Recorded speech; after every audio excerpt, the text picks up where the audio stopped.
श्रीलक्ष्मी श्रीमहालक्ष्मी क्षीरसागरकन्यका उत्तिष्ठ हरिसम्प्रीते भक्तानां भाग्यदायिनी।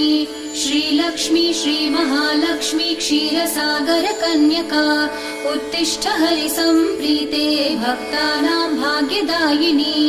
उत्तिष्ठोत्तिष्ठ श्रीलक्ष्मी विष्णुवक्षस्थलालये उत्तिष्ठ करुणापूर्णे लोकानां शुभदायिनी।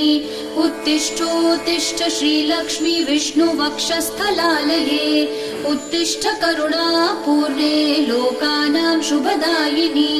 श्रीपद्ममध्यवसिते वरपद्मनेत्रे श्रीपद्महस्तचिरपूजित पद्मपादे श्रीपद्मजातजननी शुभपद्मवक्त्रे श्रीलक्ष्मी भक्तवरदे तव सुप्रभातम्।